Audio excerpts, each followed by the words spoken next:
기도함으로 하나님 앞에 나가도록 하겠습니다. 하나님 감사합니다. 오늘도 주일 주임 전에 저희들 불러주시사 저희로 하여금 주님을 찬양하고 예배케 하심을 감사드립니다. 이 시간에 성령님께서 함께 해주시사 승리하는 예배가 되게 해주시옵시고 오직 저희로 주님만을 바라보며 주님만을 찬양하고 주님만을 예배하는 주님의 영광되는 귀한 시간 되게 하여 주시옵소서. 예수님의 이름으로 감사하며 기도드렸습니다. 아멘. 우리가 너무나 잘 아는 그 솔로몬 왕이 있는데요. 우리가 지혜자로서 그 솔로몬 왕을 보는데 그가 지혜자의 시선으로 새 삶을 볼 때에 어떤 일, 어떤 상황이 우리 앞에 일어날지 그 모르기에 우리에게 이렇게 얘기했습니다. 즐거울 때 즐기고 어려움 당할 때 고민해라. 우리가 지금 시간에 우리가 가장 회자되는 얘기가 있어요. 이 또한 지나가리라. 이 얘기가 이스라엘 옛 구전 전해졌던 얘기 중에 하나인데요. 다윗의 반지라는 이야기가 있습니다. 그 다윗의 반지라는 이야기 속에서 다윗 왕이 이렇게 얘기합니다. 반지를 만드는데 그 반지를 만드는 사람한테 내가 즐거울 때, 내가 잘 나갈 때에 교만하지 않고 내가 어려움 당할 때 용기를 잃지 않은 문구를 이 반지에 넣어달라. 그래서 이 반지를 만드는 사람이 되게 고민을 했어요. 도대체 저 문구를 다윗 왕을 만족시킬 수 있는 문구를 어떻게 넣지? 어떤 문구를 넣어야 되지? 고민하다가 아들인 솔로몬 왕에게 찾아갔다고 합니다. 그래서 솔로몬 왕에게 다윗 왕께서 이런 주문을 하셨는데요. 좀 지혜의 말씀을 주세요. 그랬더니 솔로몬 왕이 이것 또한 지나가리라 이 말을 적으라고 했답니다.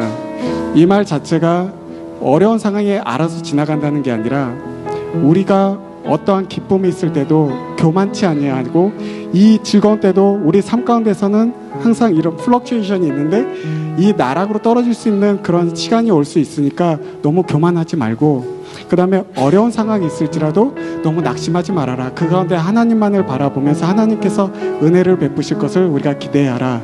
이런 의미로 그 말을 주었는데요. 우리 이 시간에 같이 찬양 드릴 때에 늘 은혜로 함께 하시는 주님, 늘 사랑으로 풀어주신 주님, 저희가 주님만을 바라봅니다. 우리 이런 마음으로 같이 찬양 드리도록 하겠습니다.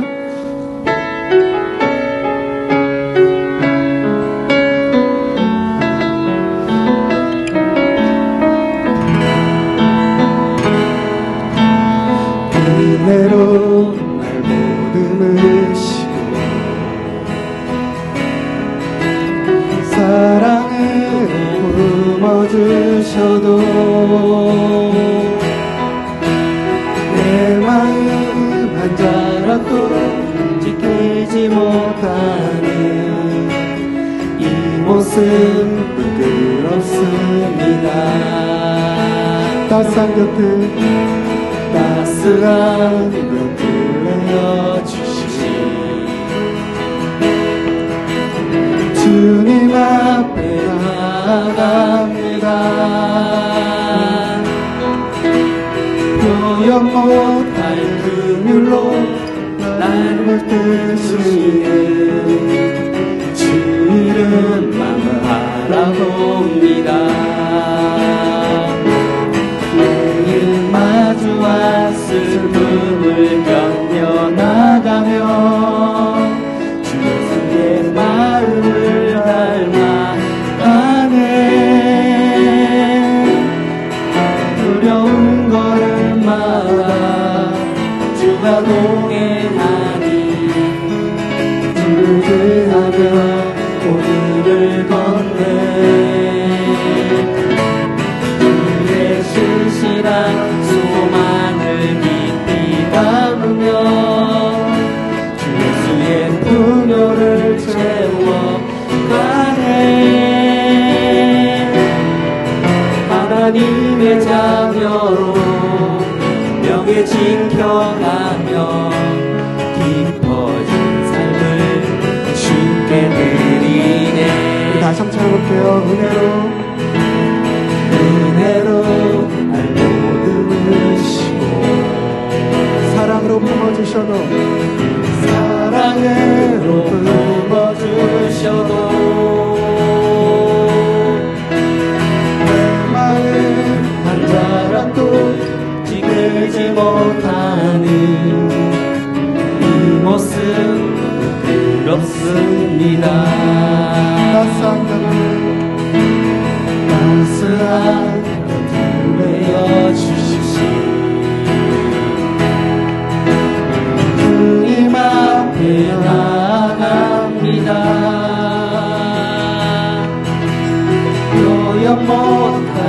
긍휼로 나를 붙드시니 주 이름만 바라봅니다. 늘 마주 왔을 틈을 견뎌나가며 예수의 마음을 닮아가네. 두려운 걸음마다 주가 동행하니 주를 의지하며 오늘을 걷네. 주의 신실한 소망을 깊이 담으며 주 예수의 풍요를 채워가네. 하나님의 자녀로 영에 지켜가며 깊어진 삶을 주께 드리네. 아멘. 우리 계속해서 찬양할 때에 주님께 모든 것을 내려놓겠습니다. 주님의 십자가 보혈로 그 은혜를 깊이 생각하며 나아가겠습니다. 우리 같이 찬양 드리겠습니다.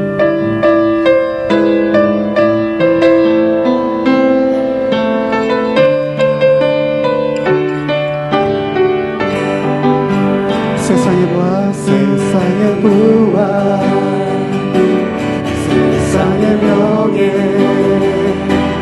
세상 자랑 모두 내려놓고 무한 십자가 날 씻긴 모여 주의 은혜를 깊이 생각합니다. 나의 나된 것, 내 모든 것 다 거저받은 선물, 내 삶을 은혜로 가득 채워주셨네. 나의 나된 것, 내 모든 것 다 거저받은 선물, 내 삶을 주님께 다시 올려드리네. 나는 삶으로 주님을 노래합니다. 날 통하여 주님만 높임 받으소서.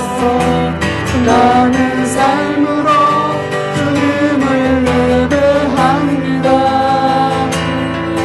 나의 삶을 빛으로 사용하소서.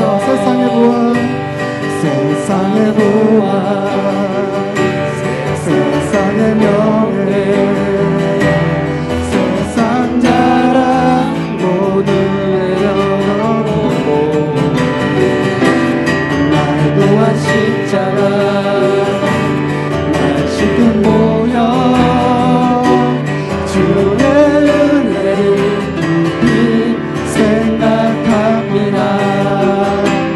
나의 나된 것, 내 모든 것 다 거저받은 선물, 내 삶을 은혜로 가득 채워주셨네. 나의 나된 것, 내 모든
우리를 빛으로 인도하신 주님께서는 승리하신 주님이십니다. 우리를 십자가 군병으로 부르셨습니다.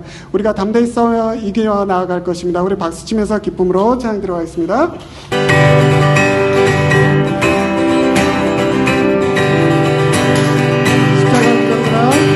십자가 군병들아 주에게 일어나 믿음으로 앞서 나가 담대히 싸우라 주께서 순전하고 영광을 얻도록 군대 근원이사 이기게 하시네. 십자가 군병들아 십자가 군병들아 주 위에 일어나 그 나팔 소리 듣고 곧 나가 싸우라 수 없는 원수 앞에 숟가락 날 때에 주 예수 힘을 주사 강하게 하시네. 승리하신 여호와의 위대하신 여호와 영원부터 영원까지 모든 말을 쏘서 구원을 받은 백성들 함께 모여 외치세 만왕의 왕 전능의 주 승리하신 우리 왕 십자가 군병들아 주 위에 일어나 내 힘이 부족하니 주 권능 믿으라 복음의 갑주 입고 널 기도하면서 너 맡은 자리에서 충성을 다하라 십자가 군병들아 주께 일어나 이 날에 접전하고 어깨가 무르르 순전한 군사들은 영생을 얻으며 영광의 주와 함께 왕노릇하리라. 승리하신 여호와의 주 위대하신 여호와 영원부터 영원까지 높임 받으소서 구원을 받은 백성들 함께 모여 외치세 만왕의 왕 전능의 주 승리하신 우리 왕 할렐루야. 십자가에서 승리하신 주님, 승리하신 주님만 따라갑니다. 오늘 이곳에 주님의 성령을 부사 부게 하시옵소서. 그날은 주의 영을 하여 금붕이 땅 위에 일어나리라 모든 영혼 깨어 일어날 때 주 예수를 주 예수를 부르는 자는 구원되리 그날은 주의 영이 임하여 금붕을 땅 위에 일어나리라 모든 영혼 깨어 일어날 때 주 예수를 부르는 자는 구원되리 다시 한번 찬양합니다. 그날은 주의 영이 그날은 주의 영이 임하여 금붕이 땅 위에 일어나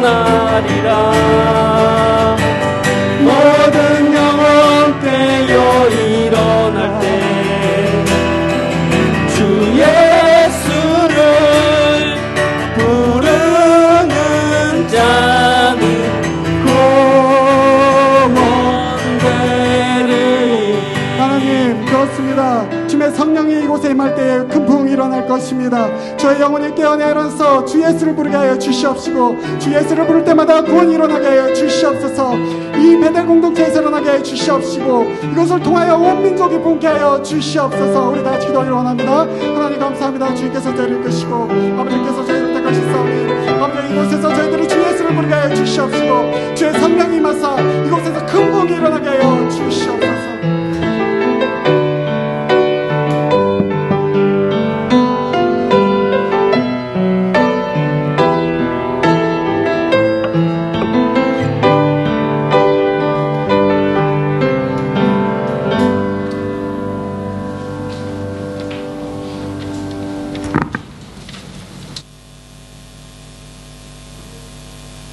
너희는 전에는 어둠이더니 이제는 주 안에서 빛이라.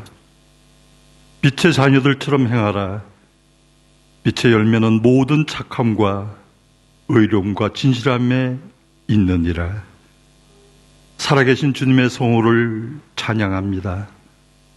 오늘 또 저희에게 호흡을 주시고 주의 전에 나와 예배드릴 수 있게 하심을 감사드립니다.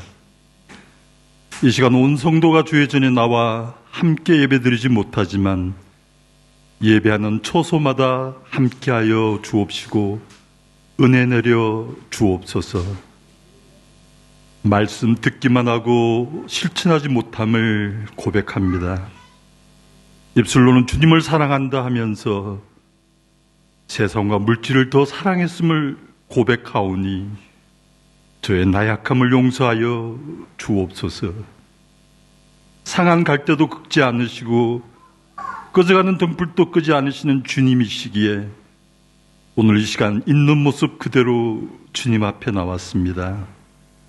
주님과의 관계가 회복되는 귀한 시간 되게 하여 주옵소서. 무너진 성벽을 눈물로 다시 세웠던 느헤미야처럼 코로나로 인해 무너졌던 주님과의 관계를 바로 세우길 소망합니다. 이스라엘 역사상 가장 비참했던 바벨론 포로 생활할 때 희망도 없던 시대지만 다니엘은 예루살렘으로 난 창문 앞에 하루 3번 기도를 드렸던 것처럼 우리가 늘 주님을 향해 기도할 때 주님께서 저희와 함께 하사 이 어려운 코로나 시기도 잘 극복되리라 믿습니다. 이스라엘 백성들이 출애굽할 때 애국 군사들이 등 뒤에까지 쫓아오고 앞에는 홍해가 가로막혀 있는 진퇴양난이었습니다. 이 상황을 불평하는 이스라엘 백성에게 모세는 단호하게 너희는 두려워하지 말고 가만히 서서 여호와께서 오늘 너희를 위하여 행하시는 구원을 보라 라고 선포합니다. 그들의 입에서 찬양과 영광의 노래가 나오게 했습니다. 오늘날 코로나 시대를 살아가는 저희에게도 모세의 선포가 전해지사 눈물이 변해 감사가 되게 하시고 기쁨으로 하나님을 찬양하게 하옵소서. 주님을 따라가는 것, 성경은 분명히 저희에게 말씀해 주고 계십니다. 우리가 예수를 믿는 것은 자기를 부인하고 자기 십자가를 지고 주님을 따라가는 삶이 되어야 한다고 사도 바울은 내가 그리스도와 함께 십자가에 못 박혔나니 이제는 내가 사는 것이 아니요 내 안에 그리스도께서 사시는 것이라고 고백하였습니다. 내가 이제 육체 가운데 사는 것은 나를 위해 자기 몸을 내어주신 하나님 아들을 믿는 믿음 안에서 사는 것이라고 하였습니다. 예수님만 십자가에 못 박혀 죽은 것이 아닌 예수님과 함께 십자가에 죽는 저희들이 되게 하옵시며 내가 죽지 않으면 예수의 생명으로 살 수 없음을 고백하오니 나의 생명이요 내 삶의 주인 되시는 주님을 따라가는 삶이 되게 하옵소서. 하나님의 말씀대로 살아가길 원합니다. 하나님이 오늘 이 예배를 통해 하나님을 더 알게 하시며 하나님을 아는 것이 번제의 헌물보다 더 기뻐하신다고 하셨는데 그 말씀을 깨닫게 하여 주시며 그 말씀을 삶 속에서 경험할 수 있게 하시고 깨닫고 전할 수 있게 하옵소서. 오늘 말씀 선포하실 장상진 목사님께 영육간에 강건케 하사 오늘 선포하시는 하나님의 말씀이 무너졌던 하나님과의 관계가 회복되고 예수님과 함께 십자가에 못 박혀 죽는 귀한 시간이 되게 하옵소서. 강도 만난 이웃을 돌보는 선한 사마리아인 같은 베델 공동체 되게 하시며 말과 혀가 아닌 행함으로 믿음이 온전하게 되게 하옵소서. 주의 몸된 교회를 위해 수고하시는 사역자님과 보이지 않는 곳에서 헌신하시는 모든 분들에게 주님의 한량없는 축복이 함께하여 주옵소서. 죄를 영원히 사랑하시는 우리 주 예수 그리스도 이름으로 기도드렸습니다.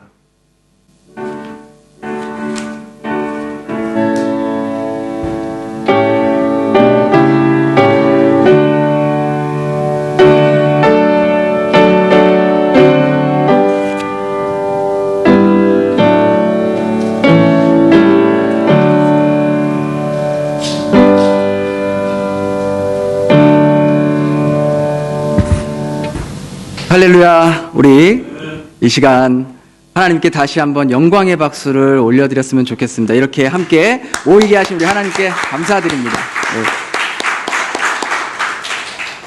제가 한 근 5개월 동안 빈 좌석을 놓고 설교를 하다가 갑자기 이렇게 사람들 앞에서 하려니까 갑자기 떨리는 거예요.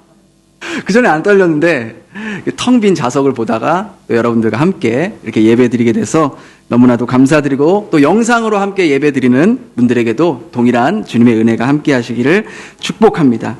우리 계속해서 우리 현장과 또 영상으로 또 예배 드릴 수 있습니다. 온라인 예배는 오후 2시부터 예배 드릴 수 있으니 예배 드렸으면 좋겠고요. 새벽 예배가 이제 11월 2일부터 다시 시작을 하게 됩니다. 여러분들 어려움 가운데 정말 기도로 이겨내기를 원하시는 분들이 있으시면은 새벽잠을 깨워서 우리가 함께 기도의 자리로 나와서 함께 하나님께 부르짖고 기도할 때 분명히 여러분 가운데 하나님께서 역사하실 줄 믿습니다. 계속해서 우리 기도 릴레이 계속하고 있습니다. 여러분들 교회를 위해서 또 나라를 위해서 또 우리 지체들을 위해서 함께 기도해 주시면 감사하겠습니다. 또 수요일 저녁에 우리 품위은교회 교인분들 또 줌으로 주일 말씀 나누고 또 기도하는 시간 갖고 있으니까 많은 분들 참석해 주시면 감사하겠습니다. 담임 목사님께서는 이제 사모님과 함께 한국에 계십니다. 약 한 11월 초나 중순쯤에 들어오실 예정인데 여러분들 정확한 일정이 나오면 여러분들에게도 함께 공지해 드리도록 하겠습니다. 우리 시간은 하나님 앞에 준비하신 예물 드리는 시간 갖도록 하겠습니다.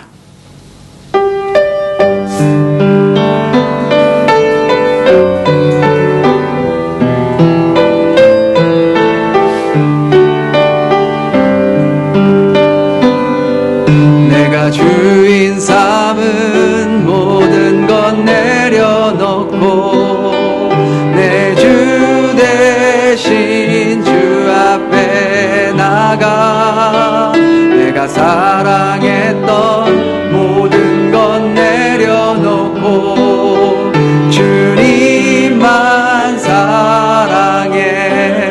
내가 주인 삼은 모든 것 내려놓고 내 주 대신 주 앞에 나가 내가 사랑했던 모든 것 내려놓고 우리 시간 다 같이 일어나서 함께 찬양합니다. 주 사랑 주 사랑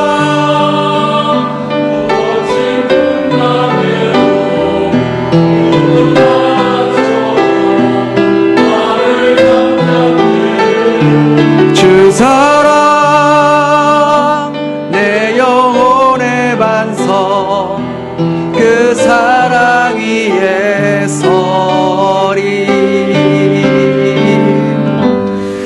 우리 시간 드려진 예물을 위해서 한 번 더 기도하겠습니다.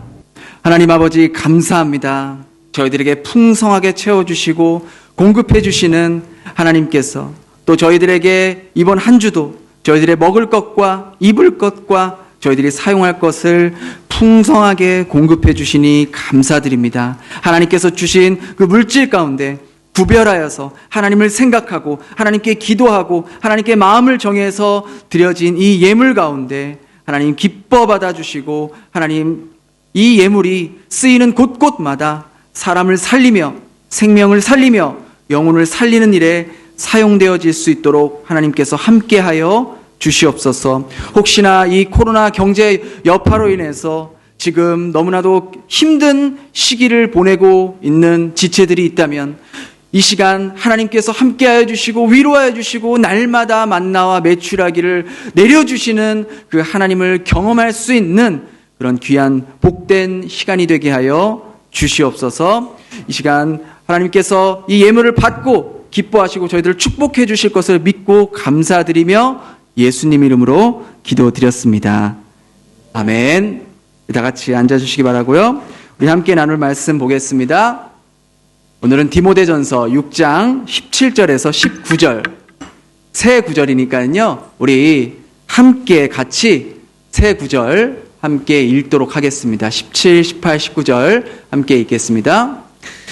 내가 이 세대에서 부한 자들을 명하여 마음을 높이지 말고 정함이 없는 재물을 소망에 두지 말고 오직 후히 주사 누리게 하시는 하나님께 두며 선을 행하고 선한 사업을 많이 하고 나누어 주기를 좋아하며 너그러운 자가 되게 하라. 이것이 장래에 쌓아 참된 생명을 취하는 것이니라.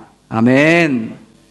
우리는 계속해서 성경적 재정관 또 올바른 재정관에 대해서 계속 말씀을 나눠보고 있습니다. 제가 그로셸 목사님의 그 말씀의 원리들을 인용하고 또 제 생각과 또 저의 삶의 경험들을 토대로 여러분들과 말씀을 나눠보려고 합니다.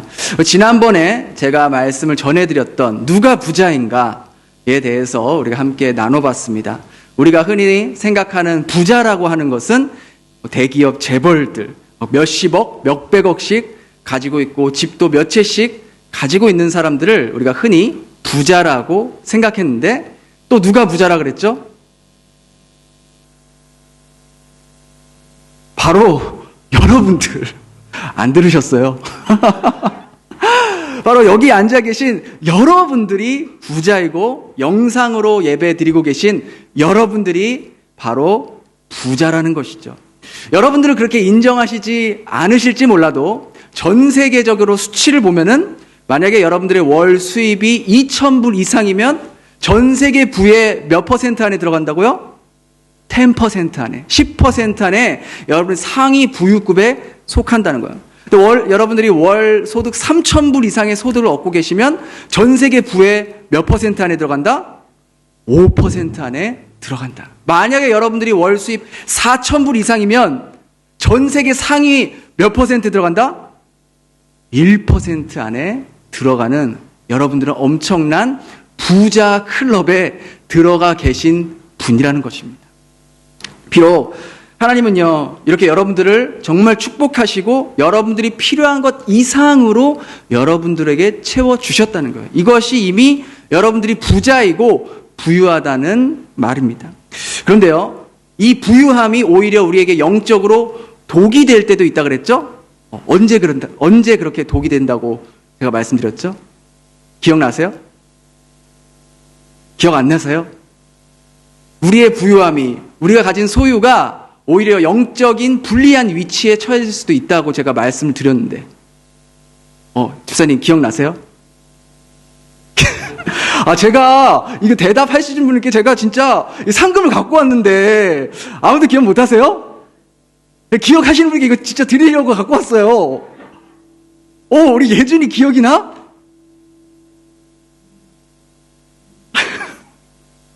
알듯 말듯 한데요. 그죠?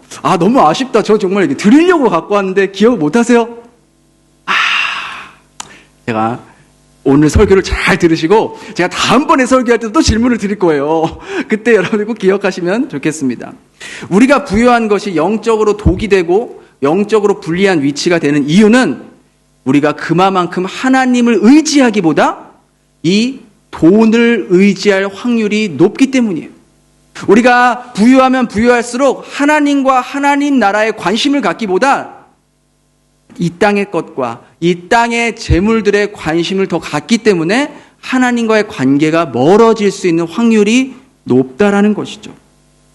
그러하기 때문에 여러분이 지금 내가 돈을 많이 가지고 있으면 이 돈을 많이 가지고 있으면 행복해질 거다. 제가 여기 돈도 준비했어요. 돈다발. 막 우리 민혜 집사님 눈이 막 동그래지셨어요. 갑자기. 원래 저 잘 안 보시는데 설교할 때 저 잘 안 보는데 이거 뭐 가짜예요. 가짜입니다. 그런데도 여러분들이 이 돈이 많아지면은 행복해질 거라 생각하고 돈이 많아지면 이 염려가 없어질 거라 생각하고 돈이 많아지면은 내 삶이 편안해질 거라고 생각하고 믿는다는 것이죠. 왜 그렇습니까? 여러분이 지금 걱정하고 있는 염려와 문제, 어떤 거를 걱정하고 염려하고 계세요?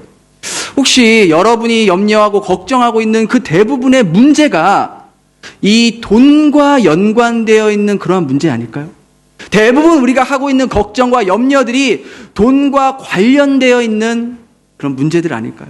그러하기 때문에 우리 사람들은 이 돈이 많아지면은 편안해질 거다. 돈이 많아지면 염려가 없어질 거다라고 우리가 생각하며 살아간다는 것이죠. 그런데 바로 여기에 이 돈 뒤에 이 숨겨진 진실이 있다라는 거예요. 그것이 우리를 속이고 우리의 삶을 망가뜨리는 덫이 될 수 있음을 많은 사람들이 그걸 깨닫지 못하고 살아간다라는 것이죠.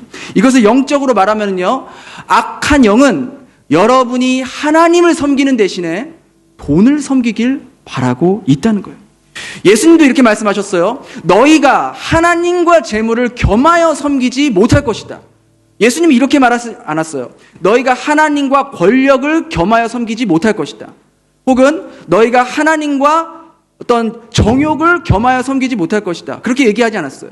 너희가 하나님과 인기와 겸하여 섬기지 못할 것이라고 말하지 않으시고 콕 집어서 너희가 하나님과 재물, 하나님과 돈을 겸하여 섬기지 못할 것이라고 분명하게 말씀하셨다는 것이죠. 이것은요, 예수님께서 이 돈이라는 것이 사람의 마음을 얼마나 사로잡고 있는지를 예수님은 꿰뚫어 보고 계셨다는 것입니다. 하나님을 믿지 않는 사람들에게는요, 이 돈이 바로 그들에게 뭐예요? 하나님이에요. 하나님을 믿지 않는 사람들은 이 돈이 그들에게 하나님이라고요. 우리도 얼마나 이런 경우가 많습니까? 우리도 하나님 믿는다고 하지만 예수님의 말씀대로 하나님과 재물을 겸하여 섬길 때가 우리도 얼마나 많은지 모른다는 것이죠. 그럼 왜 그렇게 많은 사람들이 돈을 하나님으로 여기며 살아갈까요? 왜 그렇게 많은 사람들이 이 돈을 하나님처럼 생각하며 살아갈까요? 그것은 하나님만이 주실 수 있는 것들을 바로 이 돈도 줄 수 있다고 믿고 있기 때문이에요. 하나님만이 주실 수 있는 그 고유의 것들을 돈이 공급해 줄 거라고 믿고 있기 때문에 이 돈을 하나님이라고 여기며 살아간다는 것이죠. 세상은 뭐라고 말합니까? 돈이면 뭐든지 할 수 있어. 돈이면 네가 가지고 싶은 거, 네가 원하는 거 다 할 수 있어. 사람들이 돈을 쫓는 이유, 돈을 섬기는 이유, 돈을 사랑하는 이유 다 이 돈만 있으면 내가 하고 싶은 것, 가지고 싶은 것 할 수 있기 때문이죠. 그렇잖아요. 돈이 있으면 좀 더 큰 냉장고를 살 수 있어요. 돈이 있으면 방이 하나 더 달린 집에서 살 수 있어요. 돈이 있으면 국내 여행보다 해외여행 갈 수 있어요. 삼겹살 먹는 것보다 소갈비 먹을 수 있다고요. 그렇죠? 여러분들이 더 좋은, 더 비싼 영양제 먹을 수 있어요. 더 좋은 건강관리 받을 수 있어요. 아이들에게 더 좋은 교육, 더 비싼 교육, 해외 교육 시켜줄 수 있어요. 돈이 있으면 여러분들이 더 좋은 옷, 더 좋은 백, 좋은 신발 소유할 수 있다라는 것이죠. 돈이 있으면 더 많은 것을 가질 수 있고 내가 원하는 것을 가질 수 있기 때문에 돈을 섬기고 돈을 쫓으며 돈을 하나님으로 여기며 살아가고 있다라는 것입니다. 돈을 섬긴다는 의미는요, 돈의 지배 아래에 있다라는 거예요. 바울은요, 디모데에게, 부자들에게 이렇게 말하라고 말합니다. 그들에게 마음을 높이지 말고 재물에 소망을 두지 말고 오직 모든 것을 후히 주사 누리게 하시는 하나님께 소망을 두게 하라. 여기서 나오는 부자는요, 바로 여러분들을 말하는 거예요. 여러분들. 하나님은 여러분에게 필요 이상으로 공급해 주시고 채워 주셨어요. 여러분이 이미 부자입니다. 근데 그렇게 여러분들에게 부자로 만들어 주신 분이 누구라고요? 오직 모든 것을 후히 주사 누리게 하시는 누구? 하나님이라는 거예요. 하나님이 여러분에게 공급해 주시고 후히 주시고 누리게 하시는 분이시라는 겁니다. 그 하나님. 그러하기에 우리는 재물을 섬기는 자들이 아니라 그 재물을 풍성하게 채워주시고 공급해 주시고 누리게 하시는 그 하나님, 그 하나님을 섬기는 자들이 바로 저와 여러분이라는 거예요. 동의하십니까? 아멘이죠. 그럼 저를 따라 이렇게 한번 고백할까요? 우리는 돈을 섬기지 않습니다. 후히 주시고 누리게 하시는 하나님만을 섬길 것입니다. 그렇습니다. 우리는 돈을 섬기지 않을 거예요. 후히 주시고 누리게 하시는 하나님만을 섬길 것입니다. 바울도 이렇게 얘기했어요. 돈을 사랑함이 일만 악의 뿌리가 된다. 이 돈은요, 이 돈 자체는 선도 아니고 악도 아니에요. 중립적인 것이죠. 그러나 돈을 사랑하는 그 마음이 일만 악의 뿌리가 된다는 거예요. 모든 악의 그 뿌리가 된다라는 것이죠. 그럼 돈을 사랑한다는 말은 무엇일까요? 돈과 막 뽀뽀해요? 막 이렇게 돈 끌어안고, 그럽니까? 그게 아니죠. 돈을 사랑한다는 것은요, 돈을 믿는다는 의미예요. 돈이 내 인생을 책임져 준다라고 믿고 살아가는 거예요. 돈을 의지하는 거예요. 이러한 마음들이 우리 마음 속에 뿌리 내리면 죄악, 그 악의 열매들이 나타난다는 겁니다. 어떤 열매가 나타나냐? 여러분들이 한번 들어보시고 내 삶은 돈을 사랑하는 사람인지, 나는 돈을 의지했던 사람인지, 나는 돈을 섬기며 살아갔던 사람들인지 여러분들의 삶을 점검해 보시길 바랍니다. 첫 번째로 돈을 사랑하는 사람들의 특징은 자신의 삶에 만족하지를 못해요. 늘 부족하다고 느끼는 거예요. 여러분은 지금까지 살면서 여러분들의 소득에, 여러분의 가진 것에 만족하며 살고 계십니까? 여러분이 지금 얻고 계신 소득에 만족하며 살고 계십니까? 물론 지금 코로나라는 특수한 상황이 생겨서 많은 분들이 어려움을 겪고 계신 걸 알고 있습니다. 그러나 여러분들의 삶을 돌아보면서 여러분은 여러분의 수입에 만족하며 그렇게 살아오셨습니까? 만약 그렇지 않다면 여러분은 돈을 사랑할 수 있는 확률이 굉장히 높습니다. 전도서 5장 10절에 보면 세상에서 가장 부자였고 지혜자였던 솔로몬이 이렇게 합니다. 은을 사랑하는 자는 은으로 만족하지 못하고 풍요를 사랑하는 자는 소득으로 만족하지 아니하느니. 무슨 말입니까? 돈을 사랑하고 돈을 의지하면 얼마를 갖다 줘도 만족하지를 못한다는 거예요. 늘 항상 부족하다고 느낀다는 거예요. 여러분은 얼마가 있어야 여러분 가정에 만족을 하시겠습니까? 여러분은 얼마가 있어야 행복감을 느끼시겠습니까? 여러분은 얼마가 있어야 미래에 대한 문제가 없이 걱정 없이 살 수 있겠습니까? 만일요, 여러분이 돈을 사랑하고 돈을 의지하면 여러분의 대답은 언제나 동일할 것입니다. 지금보다 더 있어야 합니다. 지금으로는 부족합니다. 라고 대답하실 겁니다. 돈을 사랑하고 돈을 의지하면 지금 여러분에게 얼마가 있든지 상관없이 항상 계속해서 부족함을 느낀다라는 것이죠. 돈이 많으면 안전해질 거라고 믿어요. 돈이 많으면 행복해질 거라고 믿어요. 돈이 많으면 염려가 없어질 거라고 믿어요. 그러나 그것이 다 이 재물 뒤에, 돈 뒤에 숨겨진 거짓된 모습이라는 거예요. 여러분, 그 동물을 잡는 덫 아시잖아요. 덫. 그죠? 이 덫. 그죠? 이 동물은 이 덫에 걸려있는 이 먹이를 보고 그 덫에 잡히는 거예요. 그러니까 이 먹이에만 쏠리다 보니까 자기 주위에 자기를 해치고 죽일 수 있는 그 덫을 보지 못하고 먹이에 눈이 팔려서 결국은 올가미에 걸려 죽게 되는 것이죠. 돈을 사랑하는 마음이 바로 이와 같다는 거예요.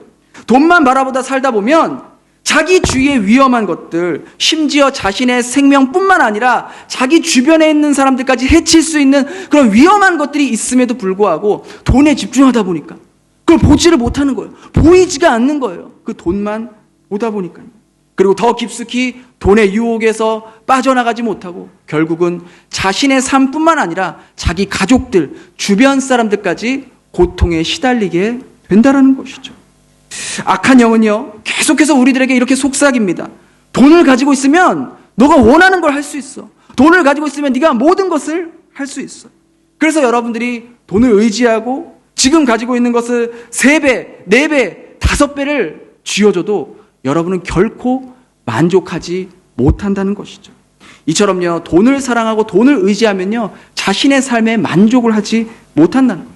그러면 두 번째로 돈을 사랑하는 데 특징은 다른 사람에게 베푼 일에 무뎌지고 인색하게 됩니다. 여러분, 돈이 많으면 더 잘 베풀 수 있을까요? 잘 못 베풀까요? 어떻게 생각하세요?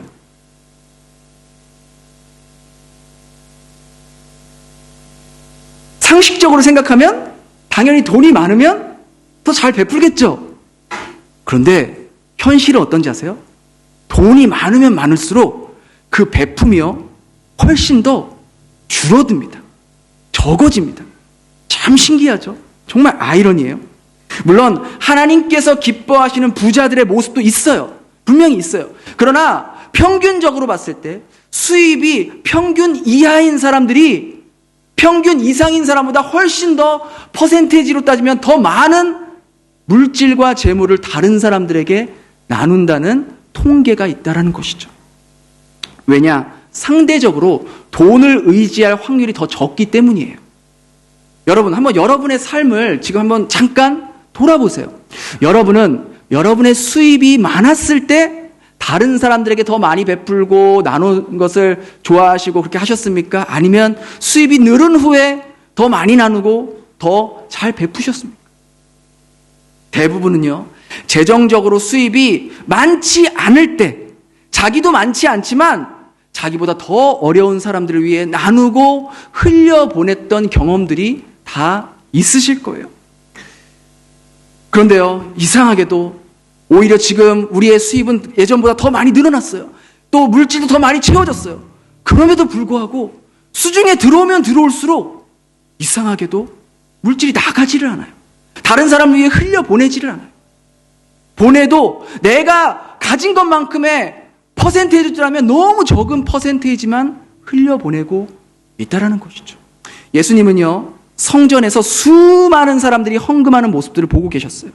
그리고 많은 부자들이 헌금하는 모습을 보고 계셨어요. 근데 마침 그때 가난한 과부가 2렙돈의 헌금을 하는 모습을 보았습니다. 2렙돈이라는 건요, 지금 경제적인 가치로 따지면요, 얼마인지 아세요? 1,000원 정도예요. 1,000원. 1불. 그게 얼마 되겠습니까? 그런데 그 1,000원 정도의 가치인 2렙돈을 넣은 그 과부를 보고 뭐라고 말씀하신지 아세요? 이 가난한 과부는 헌금함에 넣는 모든 사람보다 많이 넣었도다. 많이 넣었도다. 여러분, 금전적 가치로 따지면 부자들이 훨씬 더 많이 넣었죠. 그런데 과부가 드리는 헌금 그 1불이 뭐 얼마나 되겠습니까? 그런데 왜 예수님께서 이렇게 말씀하셨냐는 것이죠. 마가복음 12장 44절에 그들은 다 풍족한 중에 넣었거니와 이 과부는 가난한 중에서 자기의 모든 소유 곧 생활비 전부를 넣었다고 주님께서는 말씀하셨다는 것이죠. 그녀는요, 자기가 가지고 있는 그 모든 것을 하나님 앞에 드렸다라는 거예요. 반면에 수많은 부자들은 자기가 가지고 있는 것 중에 아주 일부 그것만 넣었다는 것이죠. 이 과부가 자신이 가지고 있는 것을 다 드릴 수 있었던 그 이유는 그녀가 믿고 의지했던 것이 돈이 아니라 하나님을 의지했기 때문이라는 것입니다. 우리는 흔히 이런 생각들 하죠. 하나님이 지금보다 나를 더 풍성하게 해주시면 나는 그때 더 많이 다른 사람 도울 수 있을 거야. 하나님이 이번 계약만 성취시켜 주시면은 내가 선교에 더 많은 헌금을 물질할 수 있을 텐데, 하나님께서 이번 회사만 취직시켜 주시면 그때부터 내가 11조를 할 수 있을 텐데, 하나님께서 이번 대출금만 갚게 해주시면 내가 그때부터 더 어려운 사람들을 도울 수 있을 텐데. 그런데 여러분의 실제 삶은 어떤가요? 하나님께서 여러분의 삶을 풍요롭게 채워주시고 안정되게 채워주시고 그렇게 살게 해주셨는데 여러분은 정말로 하나님과 약속한 그런 나눔의 삶을 실천하며 살고 계신가요? 대부분 그렇지 못하는 것이죠. 저 역시도 마찬가지예요. 저도 청년 때는 저 혼자 몸이니까 저 혼자 그냥 먹고 살고 하면 되니까 그때도 수입이 많지 않았지만 제가 가진 수입의 지금보다 더 많은 퍼센테이지를 다른 나보다 어려운 사람과 힘든 사람들을 위해서 나눌 수가 있었어요.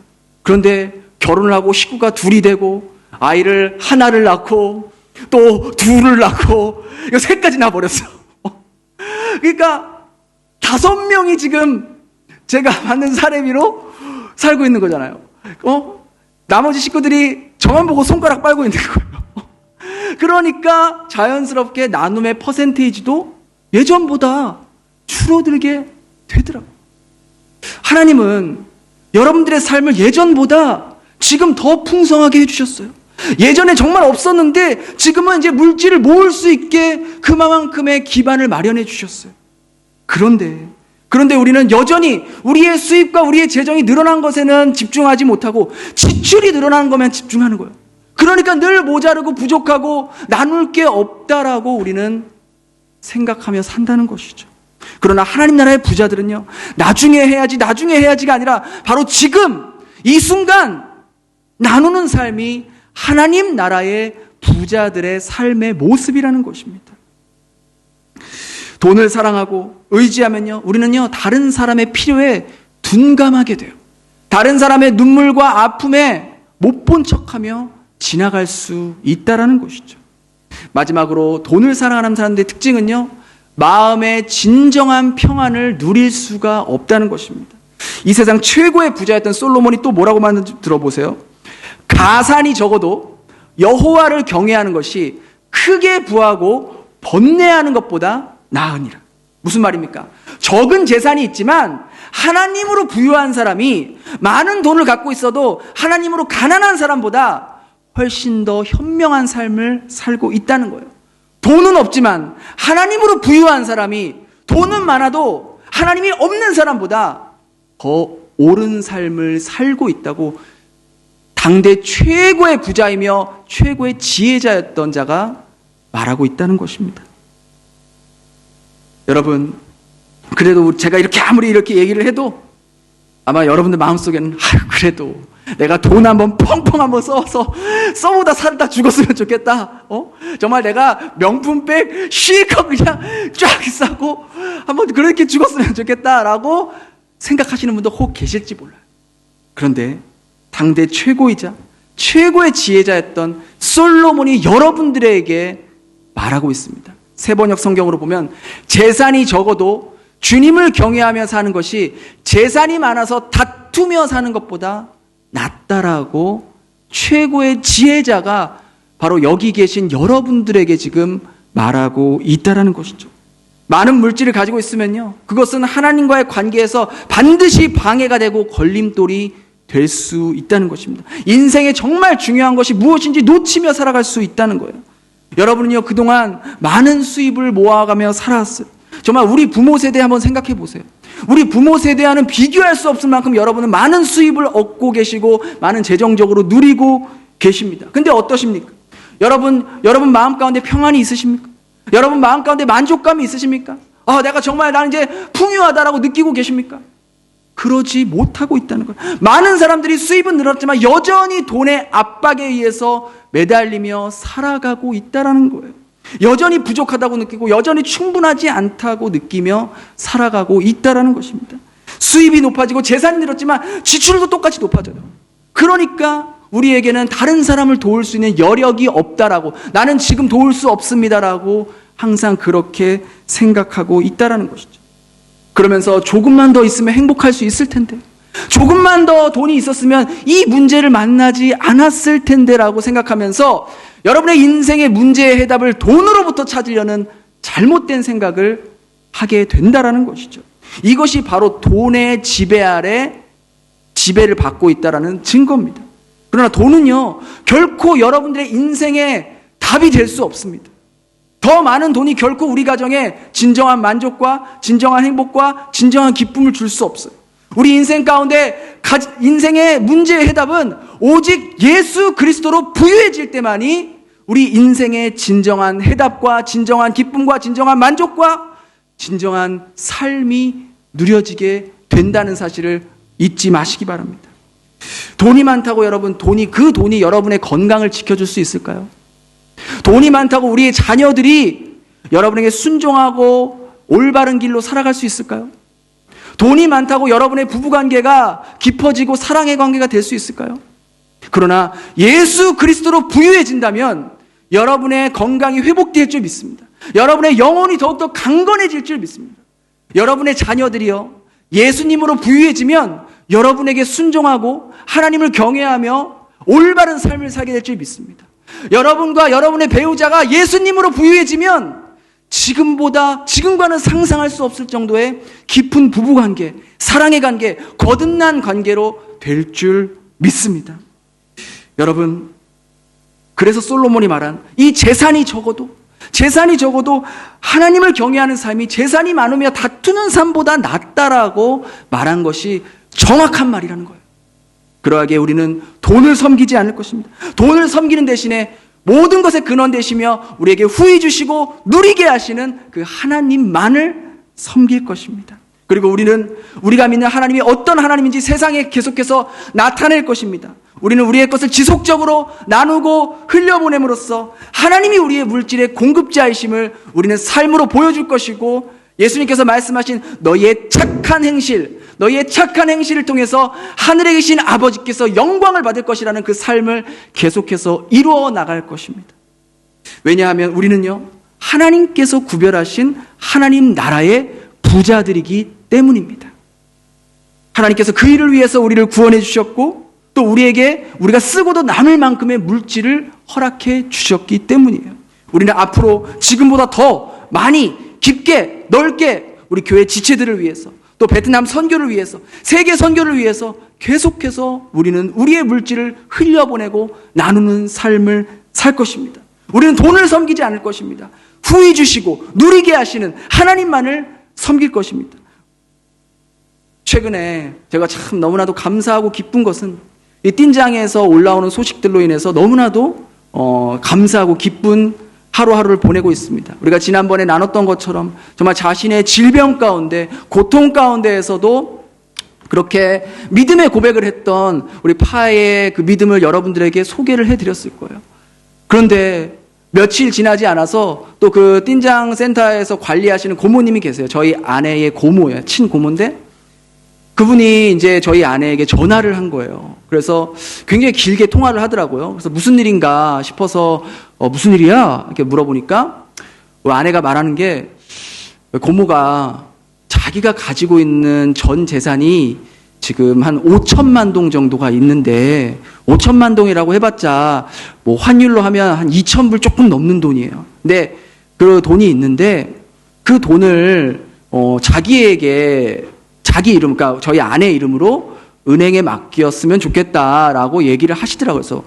그래서 그러면서 거기서 나오는 은행의 이자를, 매월 그 이자를 이 띵장 센터에서 예배 드리러 오는 분들 중에서 어려운 분들을 위해서 그 돈을 썼으면 좋겠다, 그런 말씀을 하시는 거예요. 그래서 저희 아내가 그럼 고모 이름으로 하면 되지, 뭐 굳이 내 이름으로 할 필요가 뭐가 있어? 이렇게 물어봤는데, 만약에 자신의 이름으로 하면 내가 혹시라도 마음이 바뀌거나 마음이 변심하거나 그럴까봐 내가 가장 믿는 조카인 너에게 맡기는 게 좋겠다라고 이렇게 얘기를 하는 거예요. 제가 참 현실적으로 보면 뭐 그 5천만 동에 지금 뭐 베트남 그 은행 이자 평균적으로 봤을 때 한 5% 정도 되거든요. 연 5%? 그럼 5천만 동에 5%면 한 달에 20만 동밖에 안 되는, 우리가 생각하기에는 그렇게 큰 돈은 아니에요. 그럼에도 불구하고 그 고모님은 자기보다 더 어려운 사람들을 위해서 그것을 사용하기를 원하신다는 거예요. 그러면서 만약에 내가 나에게 무슨 일이 생기거나 내가 죽으면은 그 돈을 이 센터에 예배 드리러 오는 성도들을 위해서 사용해 줬으면 좋겠다라는 그런 말씀을 하시는 거예요.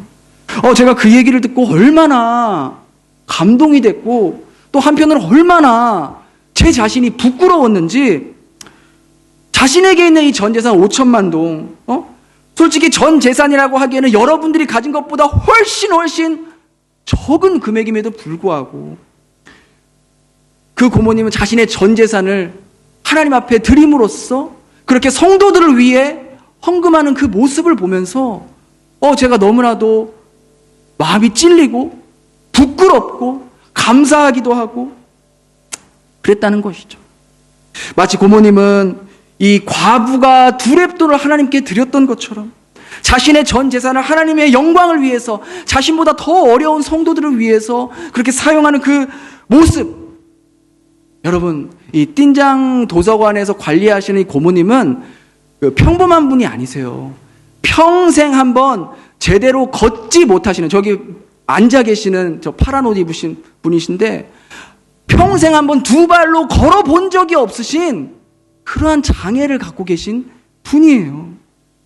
그렇게 늘 평생을 다른 사람에게 도움을 받고 의존적으로 그렇게 살아왔던 분이 남편도 없어요. 결혼도 안 하셔서 남편도 없고 자식도 없고 누가 이분을 도와줄 사람도 없고 의지할 사람도 없는 분이에요. 그럼 여러분 생각해 보세요. 여러분이 이분이라고 생각하면 자기가 가지고 있는 돈이 자기를 지켜줄 수 있을 거라고 생각하는 마음이 여러분들보다, 우리보다 훨씬 더 클 거 아닙니까?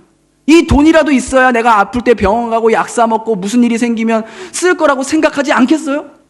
그럼에도 불구하고 그분은 평생을 다른 사람에게 의존적으로 도움을 받았던 사람이 하나님을 만나고 하나님의 은혜를 경험하고 예수 그리스도로 부유해지니까 자신의 가지고 있는, 자기가 어쩌면 가장 소중하게 여길 수 있는 거 아니겠어요? 그것을 하나님께 드림으로써, 더 어려운 사람들을 위해 나누기를 원함으로써 정말로 돈을 섬기는 삶이 아니라 하나님을 섬기는 삶이 어떤 삶인지 저와 저희 아내에게 삶으로 보여주셨다니까요. 저만 마음이 찡한가요? 저만 부끄럽게 느껴지나요? 저는 그 고모님의 믿음이 너무 부럽더라고요. 나도 목회자인데 정말 이분이 진짜 목자다. 정말 예수님의 마음을 가지신 진짜 목자다.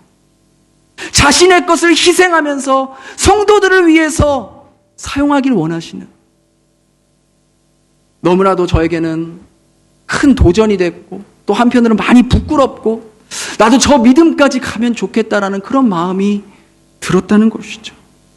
저와 저희 아내가 이 이야기를 듣고 그렇구나, 더욱더 여기 이 띵장을 위해서 더 기도하고 더 어려운 사람들을 위해 돕고 해야겠다. 이렇게 없는 중에도 돈을 선택하지 않고 하나님을 선택하는 사람들이 있는데, 우리는 있는 가운데에도, 풍성한 가운데에도 하나님을 선택하지 못하는 그러한 우리의 모습을 보면서, 그렇지, 내 것을 더 베풀어야지, 더 나눠야지, 더 흘려보내야지 라고 결심하게 되었다는 것이죠. 선을 행하고 선한 사업을 많이 하고 나눠주기를 좋아하며 너그러운 자가 되라. 이것이 무엇을 취한다? 참된 생명을 취하는 것이니라. 참된 생명을 취하는 것이니라. 돈은요, 참된 생명을 주지 못합니다. 돈은 참된 행복을 주지 못해요. 돈은 참된 기쁨과 만족을 주지 못합니다. 참된 생명과 참된 행복과 참된 만족은 오직 예수 그리스도로 부유해질 때만이 참된 생명을 얻게 될 것입니다. 그 하나님으로 인해 부유해지시길 바랍니다. 우리는 돈을 의지하지 않을 것입니다. 돈을 섬기지 않을 것입니다. 우리는 후히 주시고 누리게 하시고 넘치게 하시고 풍성하게 해주시는 하나님만을 의지할 것입니다. 우리는 이미 부자입니다. 우리는 이미 부유합니다. 우리는 하나님이 공급해 주신 그 물질로 사람을 살리는 일에, 생명을 살리는 일에, 영혼을 살리는 일에, 다른 사람의 삶을 변화시키는 일에 우리는 사용할 것입니다. 여러분 모두 돈을 섬기는 것이 아니라 하나님을 섬기는 자로서, 돈을 의지하는 자가 아니라 하나님을 의지한 자로서 하나님 나라의 부자로 살아갈 수 있는 한 분 한 분 될 수 있기를 예수님의 이름으로 축원합니다. 기도하겠습니다. 우리 반주에 맞춰서 오늘 여러분 중에 오늘 말씀과 같이 앞으로 돈을 섬기지 않고 돈을 의지하지 않고 하나님 나라의 부자로서 살아가기를 원하시는 분들은 조용히 가슴에 손을 얹고 기도했으면 좋겠습니다. 우리 영상으로 예배 드리는 분들도 하나님 나라의 부자로 살길 원하시는 분들은 이 시간 가슴에 손을 얹고 우리가 함께 기도하겠습니다. 주님, 저희가 가지고 있는 모든 것이 주님으로부터 왔음을 이 시간 고백합니다. 그럼에도 불구하고 저희들은 자주 저희가 가진 것이 저희들의 노력으로 이루어졌다고 착각하며 살 때가 많았습니다. 주님, 저희들 마음속에 돈을 사랑하며 돈을 의지했던 마음을 이 시간 끊을 수 있도록 도와주시옵소서. 주님, 돈으로 부유해지기보다 하나님으로부터 부유해질 수 있는 저희들이 되게 하여 주시옵소서. 돈으로는 참된 생명도, 참된 기쁨도, 참된 만족도 얻을 수 없음을 깊이 깨닫게 하여 주시옵소서. 오직 하나님 안에 참된 생명과 참된 기쁨과 참된 만족을 얻을 수 있음을 깨닫게 하여 주셔서 재물로 부유한 자가 아니라 하나님으로 부유한 자들이 되게 하여 주시옵소서. 하나님이 이미 저희들에게 많은 것을 공급해 주시고 후히 주시고 누리게 하셨습니다. 그동안 저희들은 하나님이 왜 저희들에게 많은 것을 공급해 주셨는지 생각하지 못하고 저희들만을 위해 사용했던 모습들을 용서하여 주시옵소서. 하나님께서 풍성하게 주셨음에도 불구하고 늘 부족하다고 충분하지 못하다고 여겨왔던 저희들의 모습을 이 시간 회개합니다. 하나님과 돈을 겸하여 섬겼던 저희들의 모습을 용서하여 주시옵소서. 이제 더 이상 돈을 섬기는 것이 아니라 돈을 의지하는 것이 아니라 오직 하나님만을 섬기며 하나님이 공급해 주신 물질을 도움이 필요한 이웃들에게 영혼을 구원하는 일에 생명을 살리는 일에 아낌없이 넉넉하게 흘려보낼 수 있는 저희들이 되게 하여 주시옵소서. 하나님, 이 시간 병상에 누워있는 우리 이병규 성도님을 위해 간절히 기도합니다. 고통 속에 있는 우리 이병규 성도님에게 하나님의 은혜와 위로가 함께하여 주시옵소서. 저희들도 우리들의 영적인 몸의 한 지체인 그 지체가 고통당하고 눈물 흘리고 있는 그 상황을 긍휼히 여길 수 있는 마음을 저희들에게도 부어 주시옵소서. 우리의 작은 사랑과 마음을 나누며 기도하게 하여 주시옵소서. 또한 우리 지체들 중에 병으로 고통당하고 있거나 여러 가지 어려운 일로 마음이 힘든 분들이 있다면 이 시간 하나님의 위로와 은혜가 하늘로부터 부어지게 하시고 몸과 마음이 아픈 지체들을 위해 함께 기도할 수 있는 아름다운 베델 교회의 한 몸이 되게 하여 주시옵소서. 성령님, 저희 안에 돈을 의지하려는 모습들과 계속 싸워 이길 수 있도록 도와주시고 저희들의 선한 행동으로 인하여 하나님 아버지께 영광을 돌리는 삶이 될 수 있도록 인도하여 주시옵소서. 그리하여 하나님 나라의 부자로서 살아갈 수 있는 저희들이 되게 하여 주시옵소서. 그렇게 저희 안에 일하실 주님을 기대하오며 예수님 이름으로 기도드립니다. 아멘. 우리 시간 다같이 일어나서 마지막 찬양 고백하는 마음으로 찬양하고 축도로 예배를 마치겠습니다.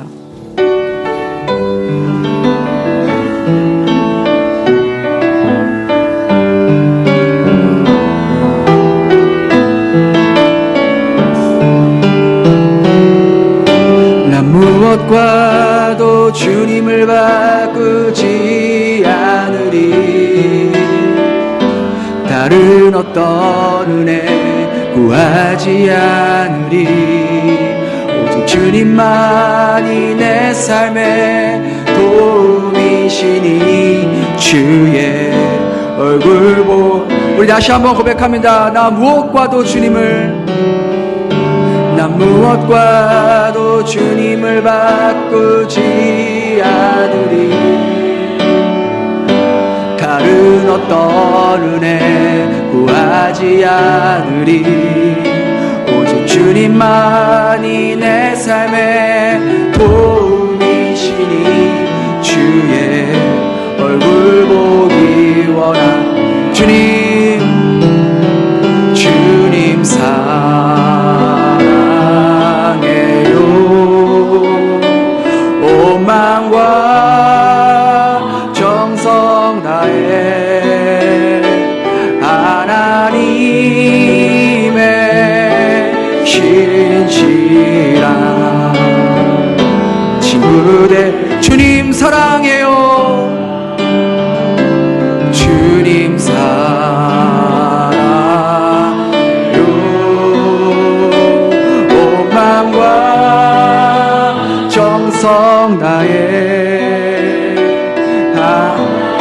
신실한 자녀 되기 원합니다.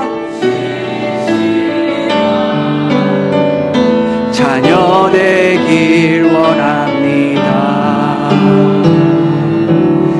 이제는 우리를 위해 독생자 아들을 아낌없이 보내주신 하나님의 은혜와 우리를 위해 십자가에 죽으시고 부활하신 예수님의 사랑과 성령님의 교통하심이 오늘 나와 예배드리며 돈을 사랑하는 것이 아니라 후히 주시고 누리게 하시는 하나님만을 섬김으로 하나님 나라의 부자들로 살아가겠다고 결심하는 주의 자녀들 머리 위에 이제로부터 영원까지 함께 하시길 예수님의 이름으로 축원합니다. 아멘.